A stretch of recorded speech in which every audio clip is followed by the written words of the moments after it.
step. But today is really special because one of the first things in making any of these site visits of nature in my backyard, the first step in converting your homes and your yards into native habitat is dealing with invasive species. Transitioning your yard to native habitat requires identifying and removing the invasives. So we need to know what are the invasives, how to fight them, and when. And for that, we have Matt Valencia, and we are really happy that we have Matt. Matt is our dynamic chair of the Education Committee and a very active member of the Sanctuary Committee, the Audubon Society of Greater Cleveland. He is really, in terms of education programming, he's brought a whole suite of new programs to Audubon that are available. As a matter of fact, we have a program coming up on, let's see, it is on October 17th with Sarah Mabey, all about the extraordinary adaptations, the science and wonder of bird migration. We encourage people to check that out. He has also helped take our Nature Quest program, which we do in collaboration with a lot of groups, including Blackbrook Audubon Society, Geauga Parks, but taking that to a next level to explore the birds of the Chagrin River Watershed IBA and to try and elevate the birding as not only as a wonderful pastime, but also to actually accumulate data that can be used for conservation in a really fun way. He is a master birder himself. He is a master gardener, and he has an incredible depth of knowledge, affability, and a communication skill set honed by a long career in the sales of medical equipment. But it makes him the perfect ambassador for birds, their habitats, and conservation, and the perfect person to take us into this realm of what do we do about invasive species. So without further ado, I give you Matt Valencia. Thank you, Harvey. Boy, you nature in my backyard, folks, and your superlatives. I love them. If you want a fan club, join this group, folks, because they're really a good fan club. Well, I'm going to open up my screen while I get started here. Let's make sure the sound is on and share. First thing I tell people when I do Zooms is if you want to get rid of all the people off your screen, now we show up as about 4 people on the right-hand side. At the top of the first person, you're going to see a little minus sign. Click on that and you reduce everybody and get them out of the way so that everyone can enjoy finishing their lunch or cleaning their cupboards and not to worry about being a distraction to the rest of the folks. And then, let's see.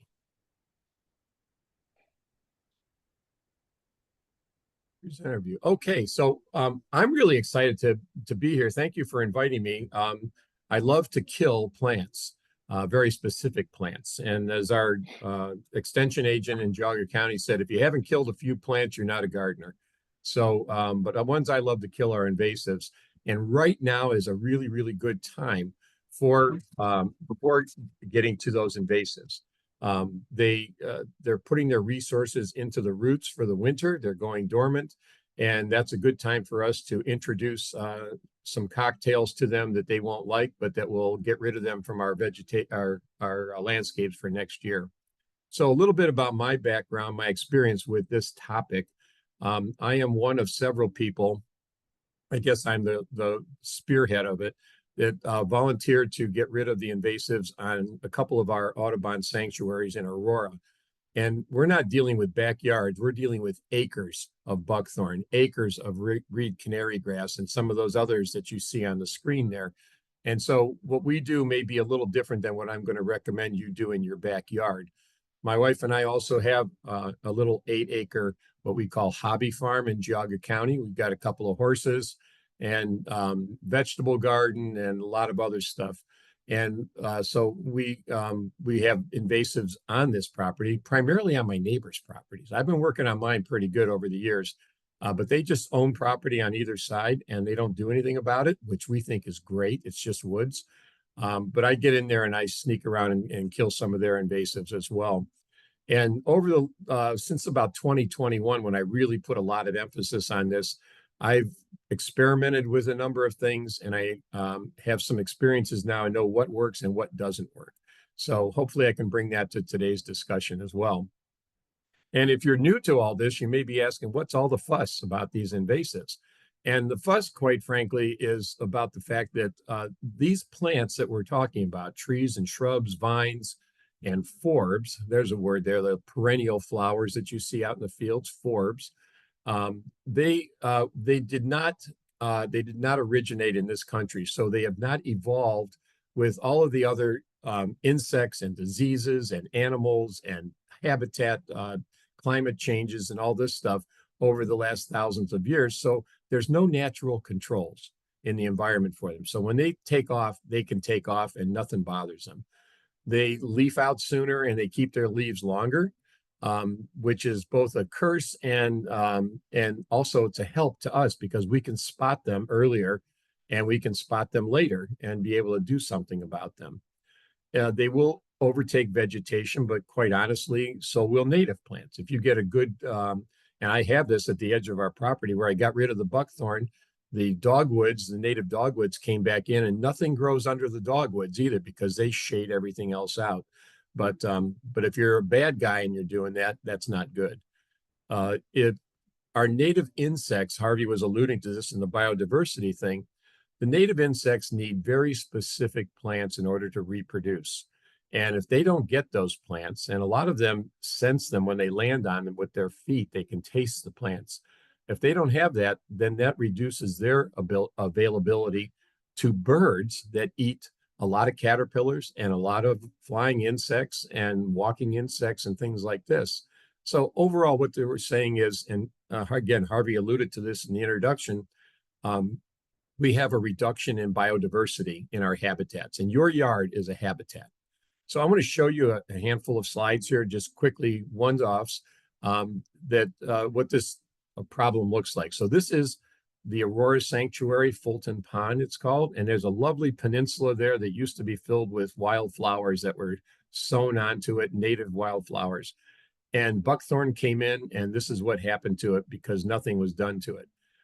You're going to see this picture again later, and you're going to see what we did. But that's all of a sudden, where's the flowers? The buckthorn took it over. This is a lovely spring ephemeral. Ephemerals mean they come and go early in the spring. The whole plant is gone after a few months. This is lesser celandine, and it's lovely except when it does this. And what allows it to do that is the fact that it creates these little things called bulbets, and they're seed-like structures, and it also has a great tuber system underground that makes it spreads it rapidly and makes it challenging to get rid of. This next plant is one that we've had in our last house in the front yard until it got blown over in a storm. This is calorie pear or Bradford pear. Beautiful tree in the springtime. Gets lovely berries on it, which the birds eat, and it's a diuretic, and the birds poop it out all over the natural areas. The seeds are very aggressive at sprouting, and they suddenly take over natural areas, just like that right-hand picture. So these two images, by the way, are compliments of Doug Tallamy. So he said, use everything we got. It's all good for the cause. I have a love-hate relationship with this plant, multiflora rose. I love it because it's got beautiful flowers. They're very fragrant when they're blooming. It produces nice rose hips there that the birds love.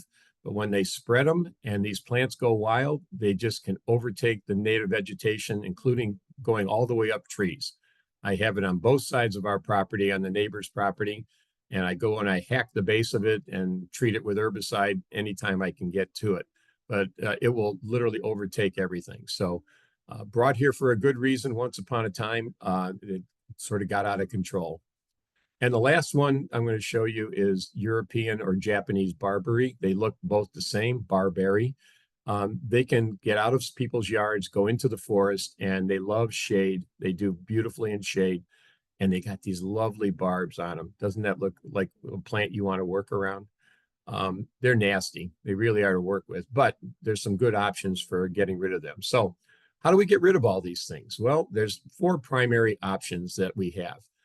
The first one is real basic, and this is what most of you are probably going to do. You're going to try to dig them out or pull them out, making sure you get as much of the roots as possible. And that's the best thing that we can do because it doesn't require any chemicals, and you can immediately come back and plant something in its place. But if you can't do all that, then if they're really woody, like a tree or shrubs or whatever, you can cut the woody stem off and treat that newly cut stump with some concentrated herbicide like glyphosate. It's a very effective technique, but now you're starting to play with chemicals. If it's to the extent that we deal with in our sanctuaries, acres and acres of stuff, sometimes we have to spray the vegetation with herbicide. And that's getting a little more sophisticated. And if your backyard should not require that sort of a thing, but if it does, we have one option for you to talk about. And finally, back to a real simple thing again, the string trimmer, your weed whacker, as the first ones were called. They do a good job too. And you may ask the question then, well, what's the best option? Well, it depends. It really does. And not making excuses here, but how much of a problem do you have? If you have one barberry bush in the backyard, dig it up. If you've got, a half an acre of barberry, we're going to approach it differently. What is the plant you're dealing with? Each one of the plants has some quirk about it that will lead you to have to approach it. If you want to be successful at getting rid of it, approach it a certain way. This requires physical effort. Are you able to do all this? That's going to be a limitation. And then if you do have to go to chemicals, what's your comfort level with chemicals? As Harvey said, we're not trying to tell you what to do. We're giving you options. So let's go in the order of those first four. We talk about digging and pulling first. So the first thing you do is grab up your grandchildren and get them in the backyard and put them to work, right? Well, we have 9 grandchildren, and I don't know a single one of them that wants to dig or pull anything. And they might be helpful to you, depending how old they are. This little guy probably wouldn't be real helpful. But the first one to talk about here is garlic mustard. It lends itself beautifully to bending over with gloves on and pulling it out of the soil. It's usually in loose leaf litter. It's not deeply rooted, and it comes up really well. You have a plastic bag, you throw all this stuff in the plastic bag and put it out with the trash. Or if you're prone to burning it, if you live out in the county like I do, you might want to burn it. So you can pull things up by hand. You probably have seen in your natural areas, if you have maple trees, once the little helicopters, the samaras come down and they start sprouting in your garden beds, you can pull them out when they're small easily. Don't let them get too big because they send the taproot down, and then you got to start loosening soil. After a good rain, the soil's moist, get out there and pull them. If the plants are getting a little bigger, like the stem of this invasive tree, you might employ something here, a mechanical grabber. There's several names to them, like rooter and stuff like that. But what it does is, if you see my laser pointer, these are 2 jaws here. And when you lever back on this big orange handle and pull it down towards the ground, these jaws close around the tree. And this is stationary, this black part on the base, we would call it the foot. And it will yank that plant up by its roots. And then you could finish the job yourself by hand. If you've got a big backyard, maybe you want to go out and buy one of these guys. I'd love to have something like that. But it just shows you here the example that on a forestry level, this is what the national forests and state forests and stuff people do when they're trying to fight invasives on a very grand scale. But you may hire somebody to bring it. If they bring that into your nice yard down there closer to Cleveland, chase them out. They'll tear things up. I did a short video. My wife actually did it, and I'd like to play this here. It's about 1.5 minutes, and I want to show you what's involved with digging out a buckthorn plant that is right in the woods. So bear with me here for a minute. You may need to turn your volume up if you can't hear it, but let's give this a try. Okay. Okay. So we're going to try to dig this out. It's been very dry here, as I said in the last video. So getting the soil loosened up can be a little challenging. You've got to go around it. Please know I'm not exaggerating the amount of effort this takes to get that little shrub out. And what I'm doing is cutting roots that have gone out away from the plant, plus we're in the forest, so there's roots of other plants competing with us to get this soil up.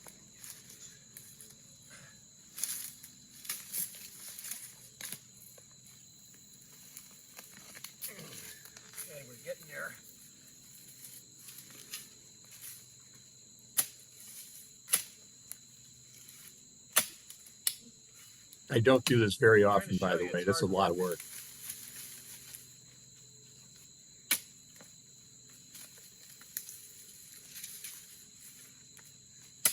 But if you've only got 1 or 2 bushes, this is worth the effort.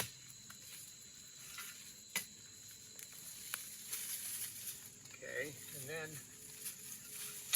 Save the soil. Save the soil.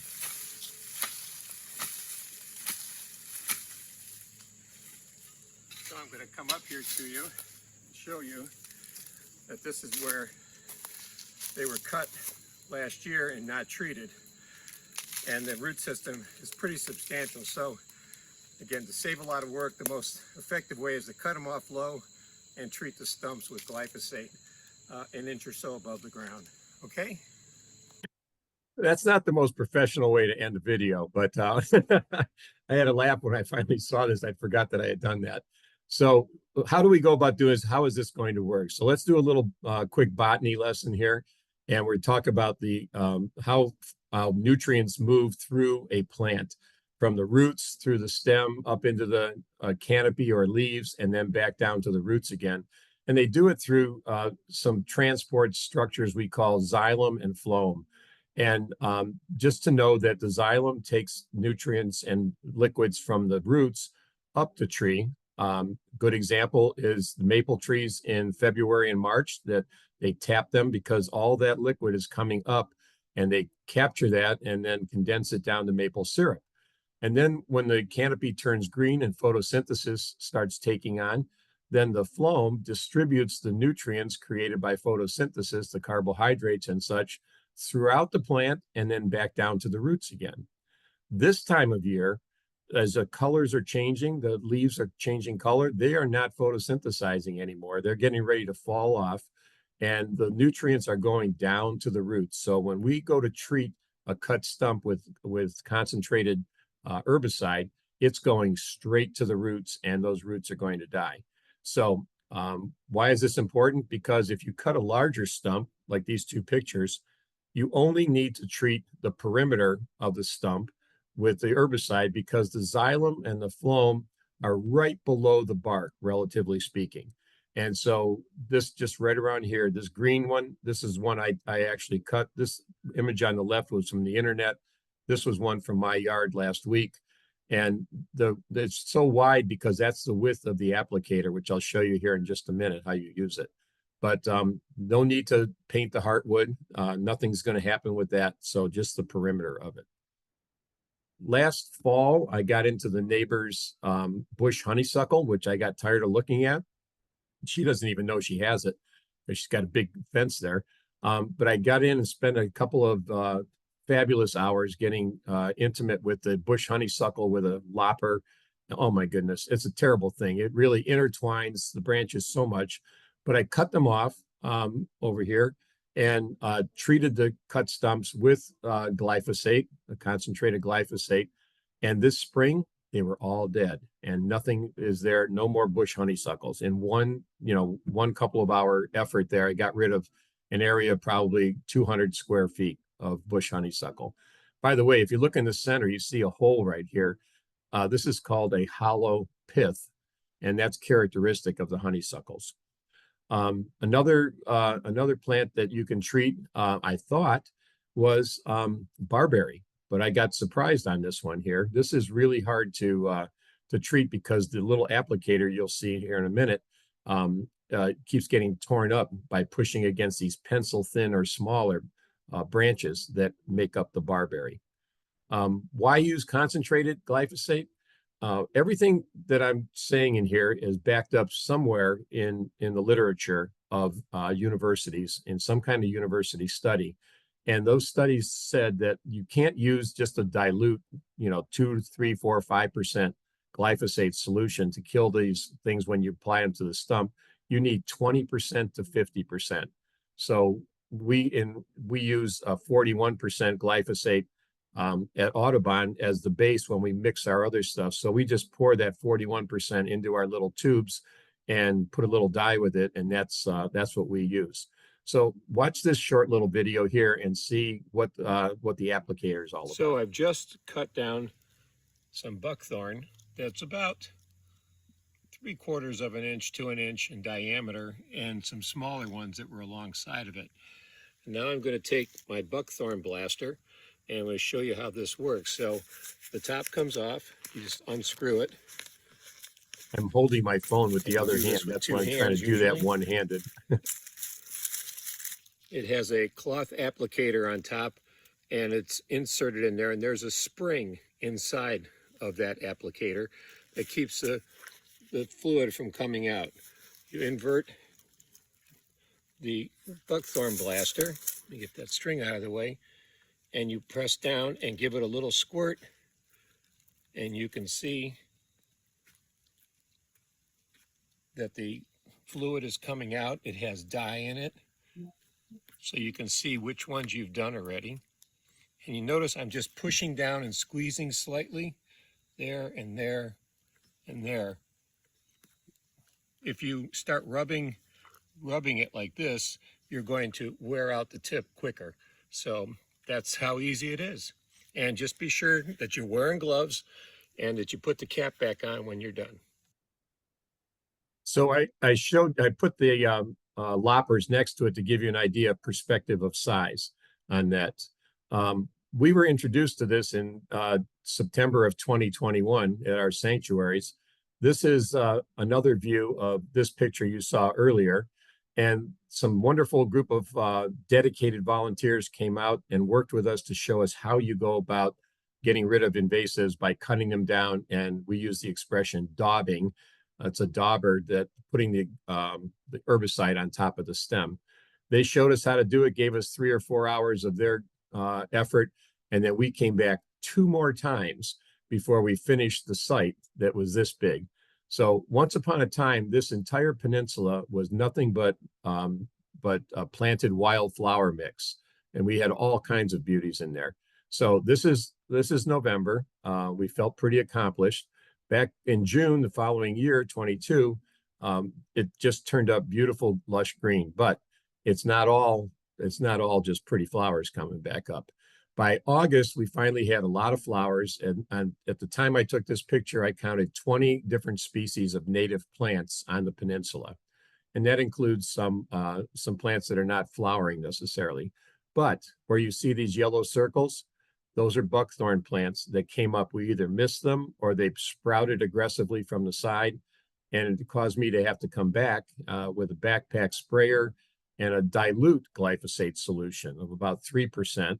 And I had to go in, and I call it a surgical approach. I went to each plant with very low pressure in my tank and just applied herbicide spray on top of them.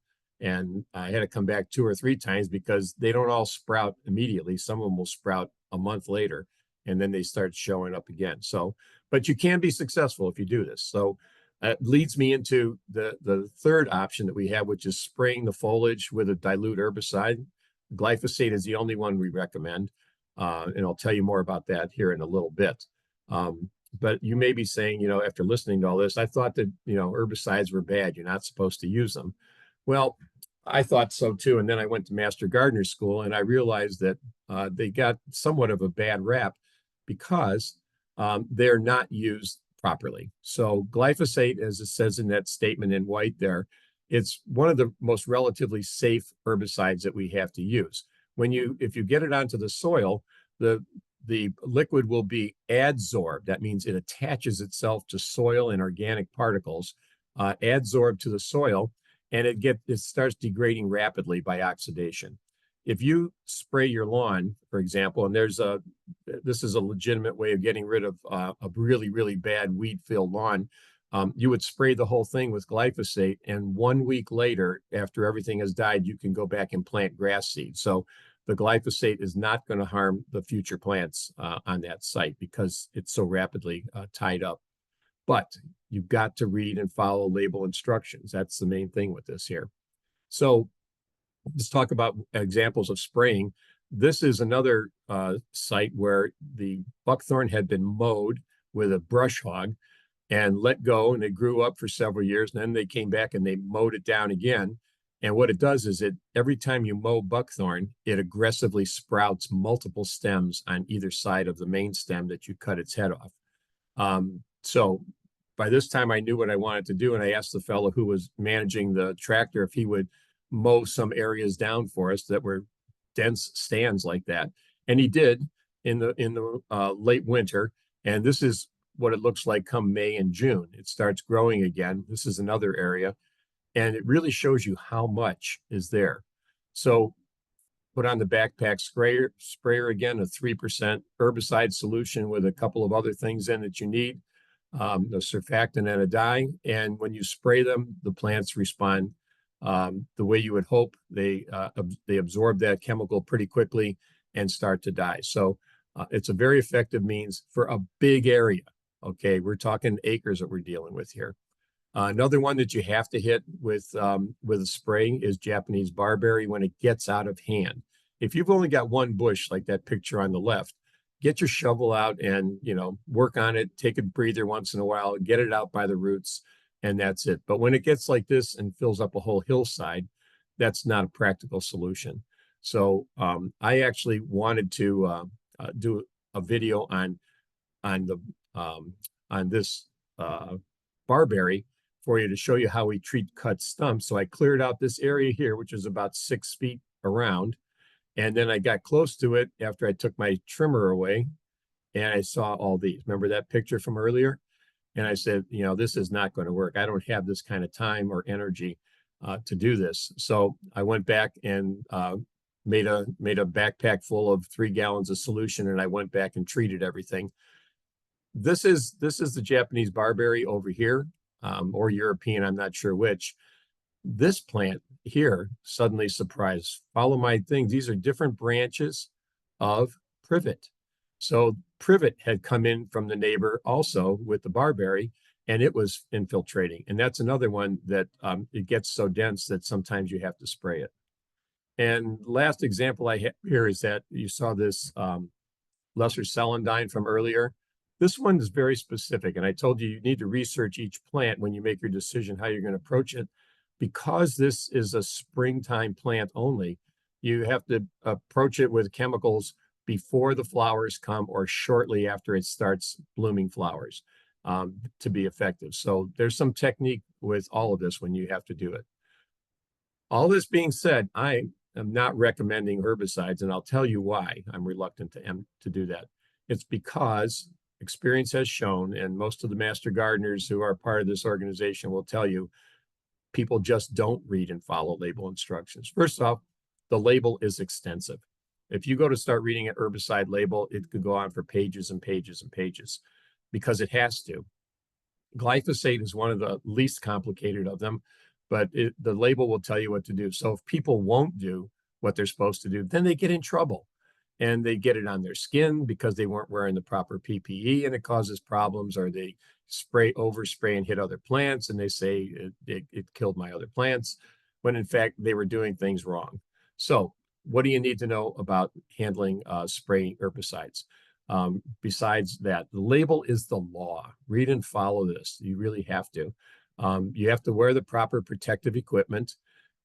If you can find it out there, and I don't know much about it. Maybe some of the folks in Nature in My Backyard will be able to tell you where to get ready to use, RTU, ready to use glyphosate in a spray container that you can just spray on your, the plant that's the problem.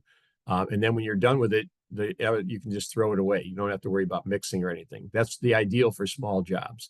But even Roundup, you think Roundup is glyphosate. It's hard to find Roundup as glyphosate. It's got all kinds of other things in it these days. And it's still called Roundup for this and Roundup for that. If you have to mix your own, I'll show you this and get into the details here of what you should be doing. And if you're not comfortable with all of this, please find somebody else who can do it for you if it has to be done this way. Someone who knows what they're doing, not someone who thinks they know, okay? Because that's when they start getting into trouble.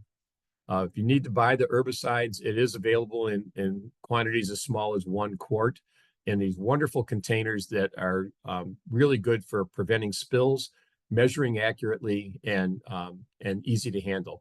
This that has 2 spouts on it. This one allows them to fill the container, and then this one is where you're going to empty it. But you loosen this button up here, this on top, and then you squeeze the container, and the glyphosate comes in to the level you want, how many ounces.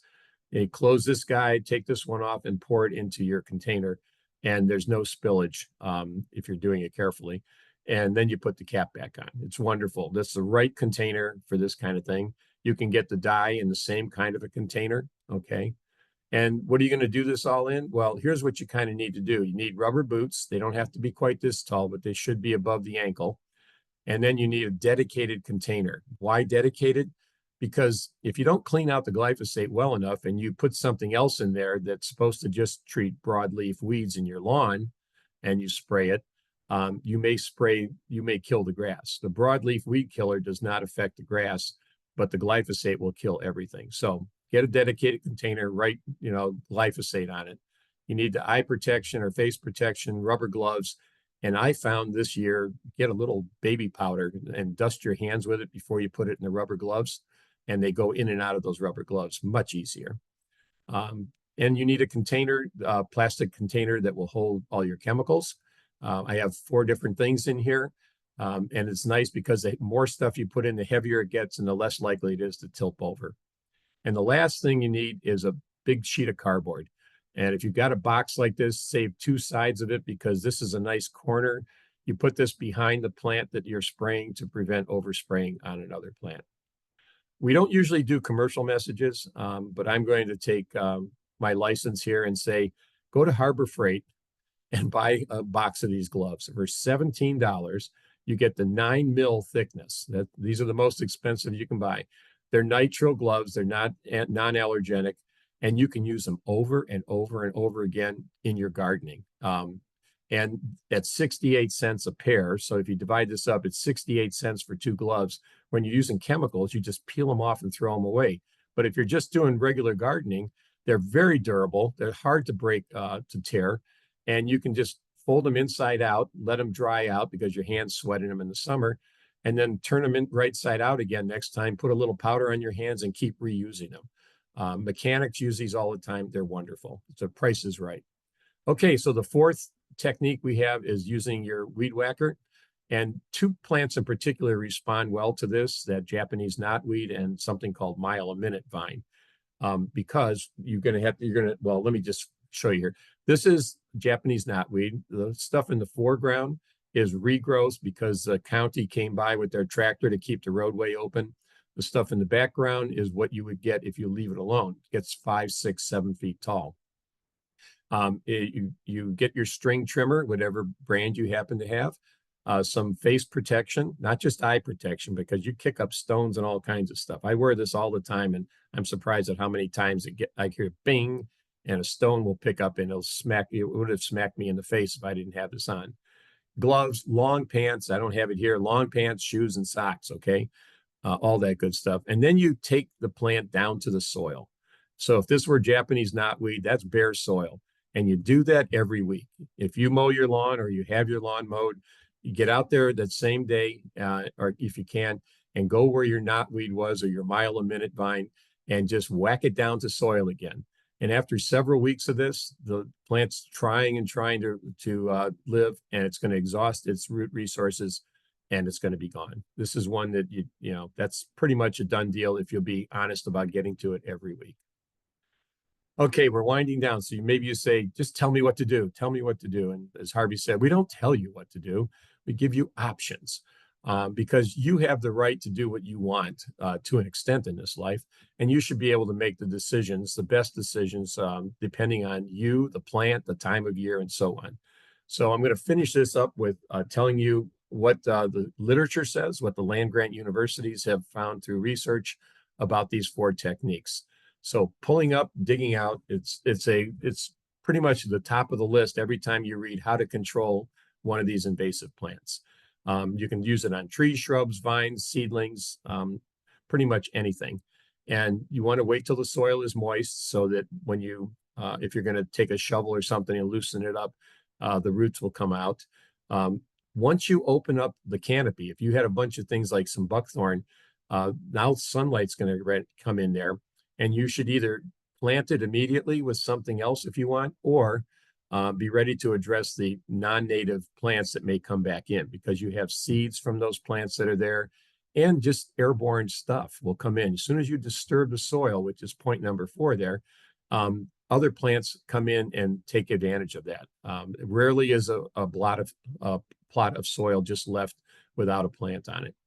And if you're having some of these things like thistle, for example, which is not on our number, on our high list, but if you try to get rid of thistle, it has really fragile roots, and you may have to come back and visit it multiple times, but you can do it. It's also a good option for the perennials that live out in the field if you have reasonable root systems. If there's too big and too fibrous and too deep, you may have to go to another option. Cutting and treating the stump is widely accepted practice in forestry, in all the park districts. They all use this sort of a thing, especially if you're just getting rid of a tree and you don't do anything else to the site. You're just wanting to get rid of the invasive trees. You put on the proper PPE and rubber gloves for handling it. All this is in the literature as well. And for trees of a 1/2 inch or greater, this works beautifully. You have to have a concentrated solution with some dye, and you have to treat that stump right away after you cut it, whether you cut it with loppers or you're using something like a chainsaw for larger ones. And as we said earlier, if you got a really big stump, don't waste the chemicals. Just do the perimeter. The xylem and the phloem is all you're trying to get. So you go around the perimeter of the plant. The third option we have is spray the foliage with a dilute glyphosate solution. A surfactant helps to make the chemical stick to the surface by breaking up the surface tension, and a color dye is added so that you know what you have sprayed, so you don't keep spraying the same thing over and over again. The literature says, it starts out all the time, every article includes this statement about following the instructions.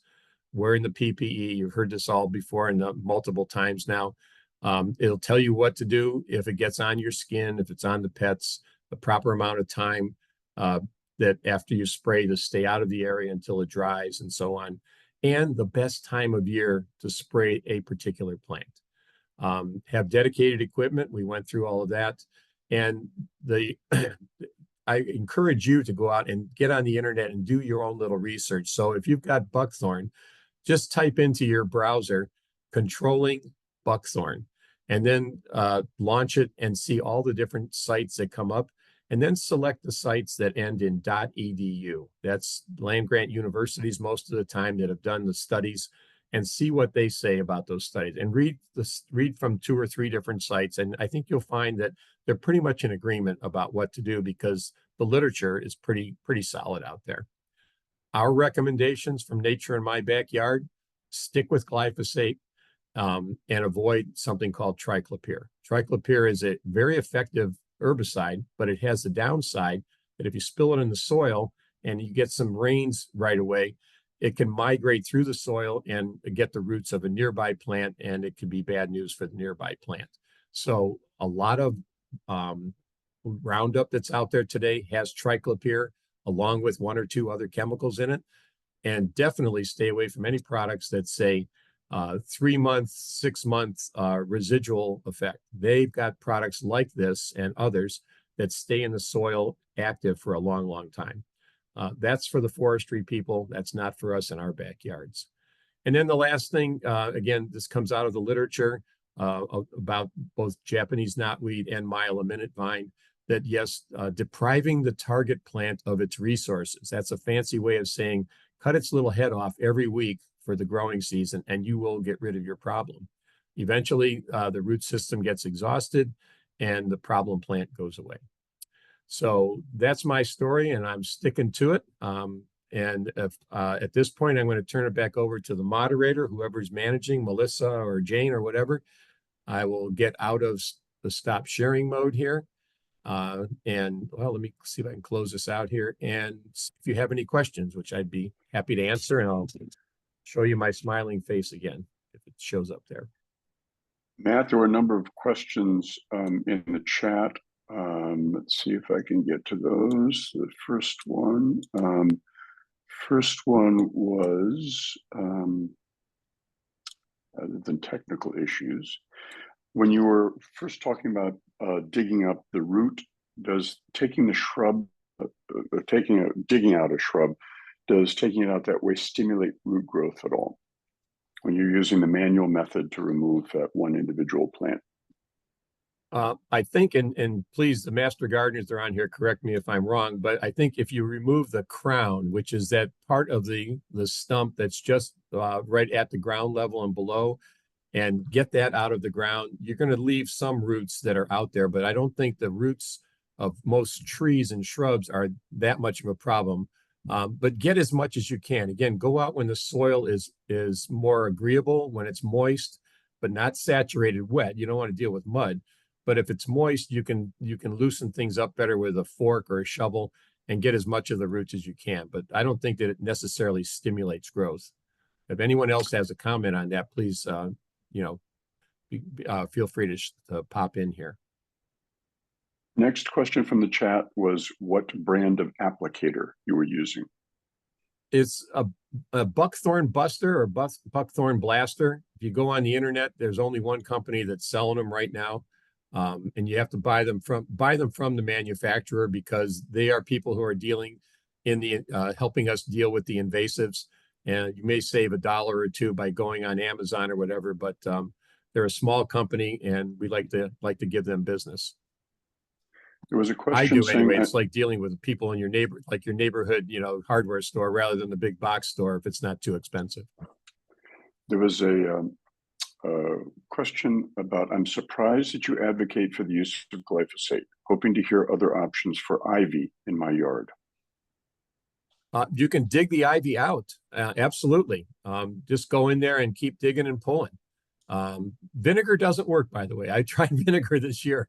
I'll tell you what vinegar does a beautiful job of. If you've got a vegetable garden and you got all these little tiny weeds that are coming up after you've planted your stuff, and you spray that vinegar and salt on there, oh my gosh, within hours, it's all just dried up and dead. And about 6 or 8 days later, it all grows back again, because it doesn't kill the roots. It just desiccates the plant tissue on there. So, no, glyphosate is not the bad guy that it's made out to be. It's become a target, and I'm not going to get into the politics of all that. A lot of lawyers have made a lot of money from people who have used it incorrectly. And we're not talking about agricultural applications here. We're talking about backyard stuff. So I can't speak to spraying cornfields and soybean fields, but for our applications in our yards, in our home landscapes, it's not a bad boy if you read and follow label instructions. And I think that you covered this, but somebody asked, I have heard that Roundup no longer contains glyphosate. Is that true? We've been hard pressed. Jane, nod your head if you agree. It's hard to find the label of a Roundup product that is just glyphosate. And I think they might have sold that to another company, but they use the name Roundup, and it's Roundup for poison ivy, Roundup for this, Roundup for that. And if you read the label, you don't even have to, read the dense label. It shows you the chemicals right on the face that it is, and there's no glyphosate listed. Got it. Another question was, what is the dye you're supposed to use? It's a water-soluble dye that's used for treating with, or for using with chemicals that are sprayed onto plants. You want to use water-soluble because glyphosate is water-soluble, and you're only dealing with water-soluble stuff. Stay away from the oil-soluble products. Like you can get triclopyr available in water-soluble or oils-based. And if you mix the two things together, they do terrible things to the inside of your tank. So, and then I know I did it. That's part of the learning process. I have made many mistakes that I am not particularly proud of, but I have learned from. Well, and we're the beneficiary of all your experience. The question, do you buy a separate dauber and then pour herbicide and dye into that? Yes, when you buy them, you buy like a 3-pack or a 6-pack or whatever, and they're just empty plastic tubes, and those inserts are separate, and a little tool for replacing the inserts. And you fill up the tube, put a little dye in first, and then fill it up with concentrated glyphosate, and you can get it again from that 1-quart bottle if you're just doing your backyard. And then you put the applicator on. And at that point, once it gets blue, you don't want to be touching it much because you'll get blue on everything else.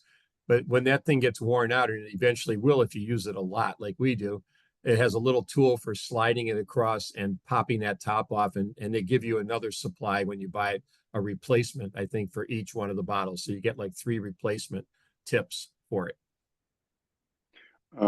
Carolyn was asking, she's had severe issues with stumps resprouting.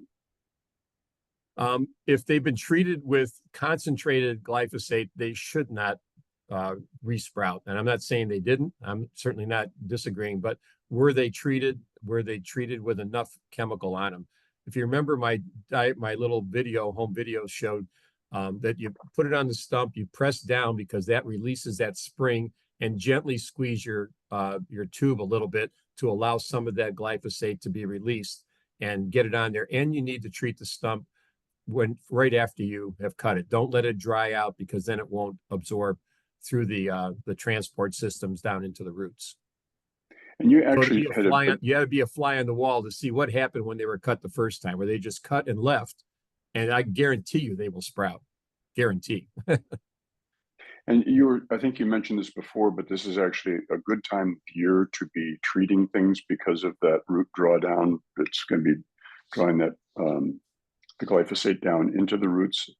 Right, because just again, looking at our trees that are turning colors right now, they're turning colors because the tree is releasing a hormone or some product into the branches that's creating a layer, an abscission layer between the branch and the leaf, and that's going to cause the leaf to no longer receive nutrients from the base of the plant, and it's going to change colors and fall off.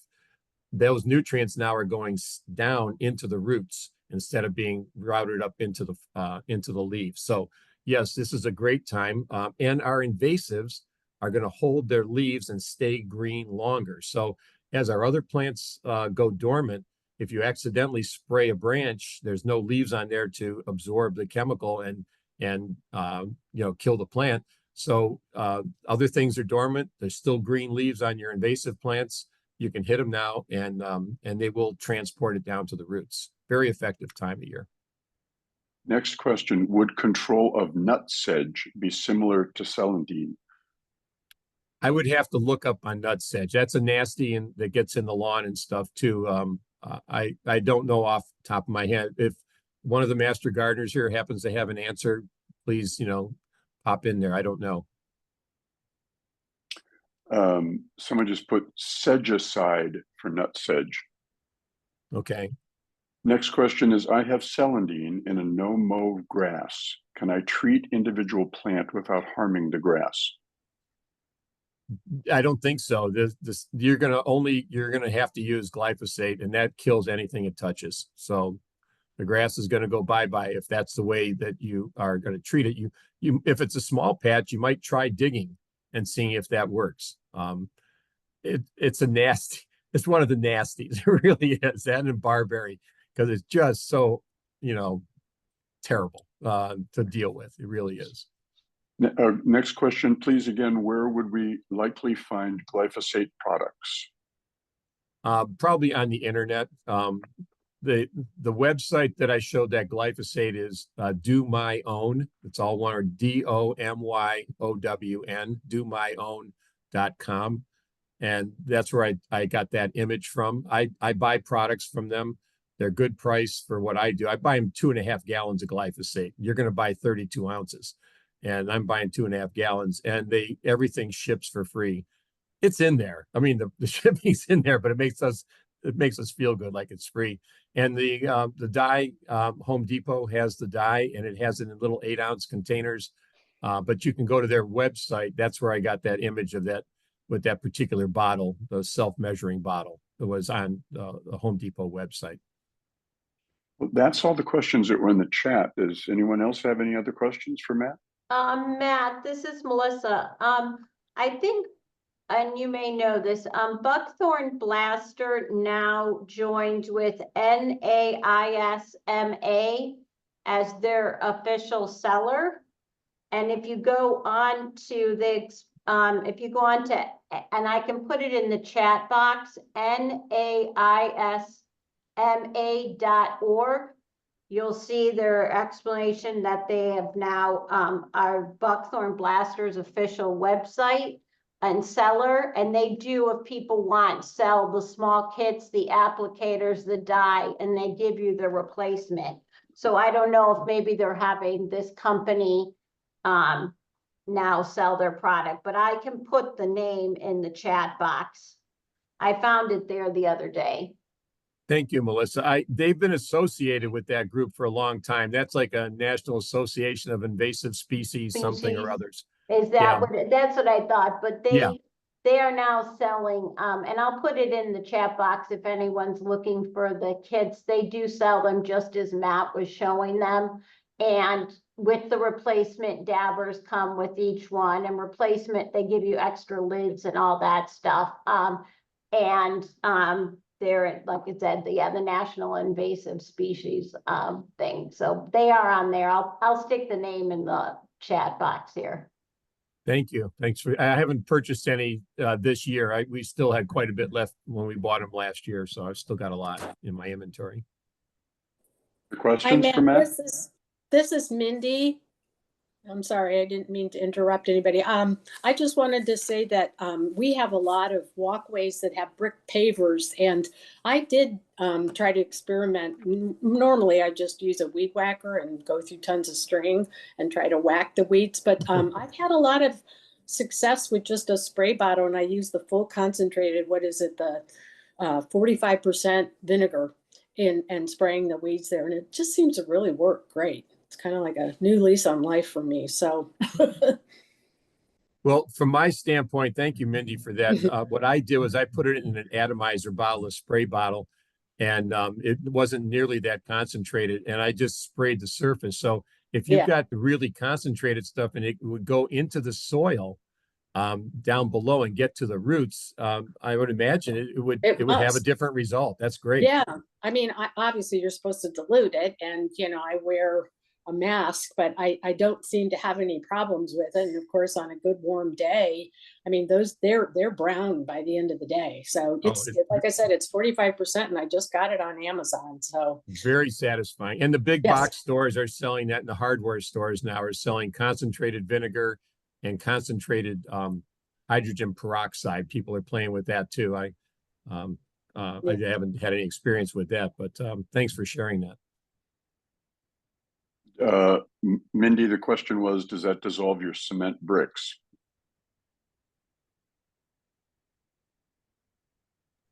No, doesn't seem. These are actually brick pavers, and so it doesn't seem to have any effect on it at all. And then there was a question of where do you get the 40%, the agricultural grade vinegar? I just Googled it I just searched it on Amazon, and I got a gallon container, and it wasn't all that expensive. And I've used, that gallon full concentration this year. I actually had some other weeds along rock sort of face wall that I have a garden bed in, and the weeds did not come back. I mean, it was really effective. So does anything else come back? Does it kill everything? Well, I haven't used it along with anything I wanted to keep, so I just put it in an atomizer sprayer. That's all I've done it, so I make sure I don't have a lot of other things close by that might be affected. So other questions for Matt? I have used a weed killer that we made with vinegar, but we didn't use the concentrated, but with Epsom salt and Little Dawn. I don't know what the Epsom salt, I guess salt, will dissolve things too. And we've used that on weeds on patio and around the driveway and stuff. It probably would work even better with the concentrated vinegar. Yeah, I just looked it up, and gosh, I got a 45%, and they even sell a 75%. Wow. Yeah, which because the 45 is plenty strong. I mean, you don't want to get it on your skin. You definitely want to wear gloves, and you don't want to inhale it because it's potent. And definitely it has instructions on how to dilute it, which is what you normally do. But I knew it was vinegar. It wasn't glyphosate, so I decided not to follow the label. So, Mindy, what you're saying is you still need to read and follow label instructions if you want to be safe. Very much so. Very much so. Yep. By the way, there have been a number of questions about accessing this program since it is being recorded. And our Brown Bag in My Backyard programs will be accessible. If they're not accessible as of yet, they will be, again, at clevelandaudubon.org. You go click on the Nature in My Backyard icon, and then you'll have a full menu of all the resources that are available, including access to these recordings. Matt, do you want to talk for a second about the sheet that you made up? Well, are they gonna be accessible through the resource area Yes. on Yes. Nature in My Backyard?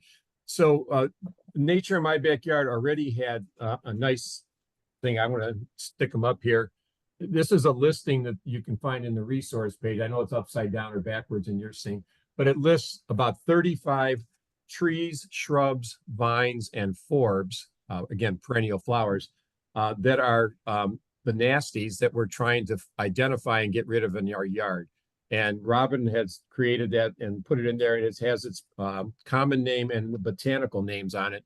And I simply took that list and added another column to it and put some of the control methods that I found while researching every one of those. So I did a lot of homework to be sure I wasn't giving you all a lot of bad information, but they're gonna go through that and check it out, make sure that everything is sound, and then ultimately I'll post it on the resource area in the Nature in My Backyard section of the Audubon, Cleveland Audubon website, clevelandaudubon.org. Matt, we're going to be posting that up there, and then the leader of each group that goes out for people who invite us out into their gardens will also have that information available. So they'll have it in front of them, and any questions that come up, they can check on that list. Great thing. Thank you very much for doing that. You're welcome. May It was I my way add- of learning. May Yes, I Jane. add that as master gardeners and in this program, we will not be recommending anything that is not research-based. And so the vinegar solution, especially using it not according to labels, we would not be able to share that kind of tip. And there's not a lot of research for homeowners using vinegar, agricultural vinegar. So. Okay, if there are no more questions, first of all, Matt, thank you. Fabulous program. Talk about unbelievable amount of information, and really, information that one can use, and guidelines. This is fabulous. So thank you. Thank you. Round of applause to Matt. And then to all of you for participating. I think this is the most participants we've had for any one of our Brown Bag in My Backyard. And just a plug that we'll be meeting again on November 13th. And we'll be talking about where do they go? All of those things that we're trying to promote through Nature in My Backyard, birds and pollinators and all the rest. What do they do in winter? Do they leave town? Do they stick around? And what are the things that we can be doing in our yard that actually help assist in that transition to the winter season? So thank you all for participating. Thank you, Matt, for a great program. We'll see you all next month. Bye-bye. Bye, everybody.